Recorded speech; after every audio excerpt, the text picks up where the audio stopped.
Alors aujourd'hui, on se retrouve ensemble pour découvrir une machette de la marque SUG Safari. Donc nous voyons ici et ici. Alors c'est une machette sympathique qui mesure donc la lame à peu près 45 cm de long, le manche environ 14 cm. Donc ça nous donne quasiment une longueur totale de 60 cm qui donne quand même une bonne machette, une bonne longueur. Alors pour commencer aussi, je fais le tour de celle-ci afin de présenter les défauts et les qualités. Alors le manche, le top, je trouve pour moi en tout cas, puisqu'il est en matière un peu caoutchoutée, avec des petits picots de grippe.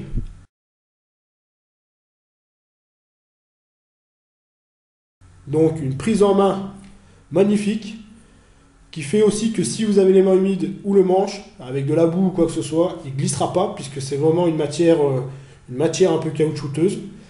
Il y a des trous, notamment pour le passage d'une dragonne, comme moi j'ai fait ici. Et à l'extrémité, l'équivalent d'un brise-vitre en fait, ou plutôt de quoi fendre du moins quelque chose, peut-être, je ne sais pas. Je pense que c'est l'équivalent d'un brise-vitre. Assez large, qui mesure environ 2,5 cm de large. Nous avons un garde-main assez conséquent pour éviter que la main glisse et une forme de poignée bien étudiée pour une main. Donc ça tient très bien. Donc n'ayez pas peur déjà quand vous la maintenez, vous l'aurez bien en main, mais en plus si vous rajoutez une dragonne, là ça sera le top. Pour la lame, donc je vous ai montré tout à l'heure, nous avons le logo SUG Safari.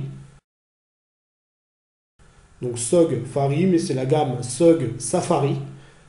C'est peint en blanc dessus. Nous nous retrouvons avec une longue lame. Voilà, 45 cm.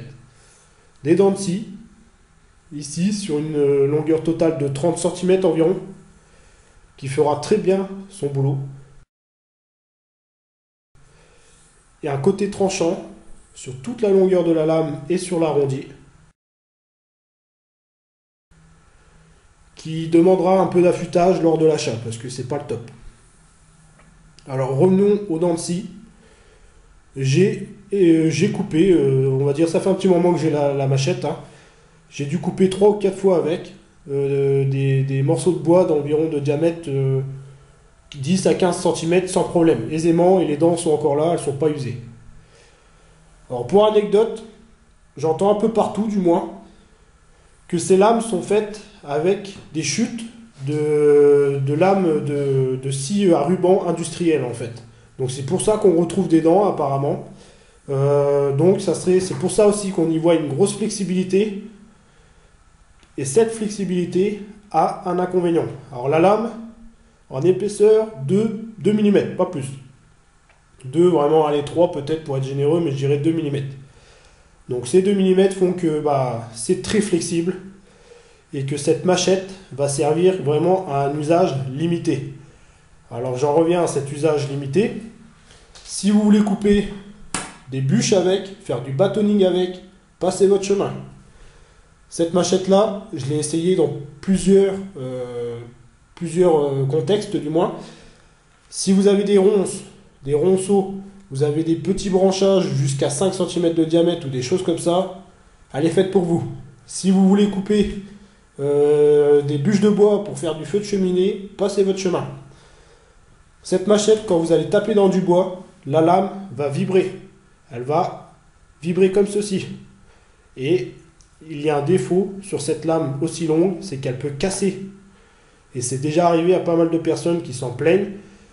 Ils se disent, oui, SUG Safari, c'est de la merde, parce que la lame, elle casse.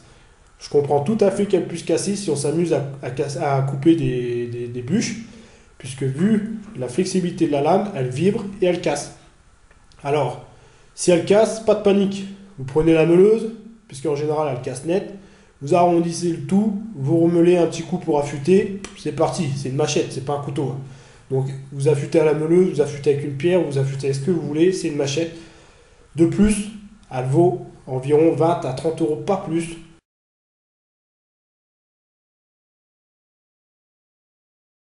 Elle est vendue avec un étui.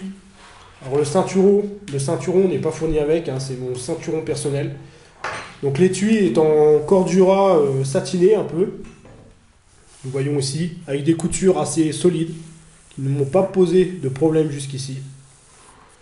Et à l'intérieur, nous retrouvons un renfort en plastique dur, afin que la lame du couteau ne coupe pas en fait, quand on le rentre comme ceci, donc les dents côté plastique, comme ceci, que la lame du couteau ne coupe pas le cordura, là. Enfin la lame de la machette, puisque c'est une machette. Donc quand on rentre la machette,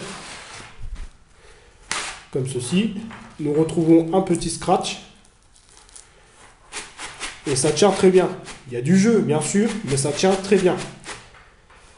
Alors, il n'y a pas grand-chose à dire, la vidéo va être assez brève.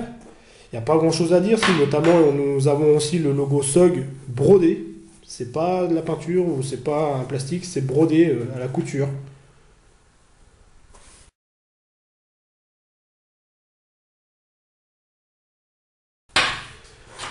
Alors comme je disais, pas grand chose à dire.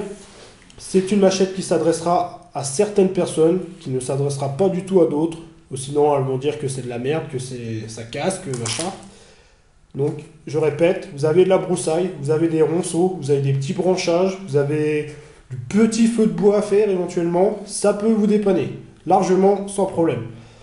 Par contre, si vous avez quelque chose de diamètre supérieur à 5 cm, passez votre chemin. Là, c'est clair et net qu'il faudra du 5 mm, voire 8 mm d'épaisseur en lame. Alors voilà, ça vaut 20-30 euros, pas plus. Je n'ai plus le souvenir exact du prix, puisque ça fait un petit moment que je l'ai.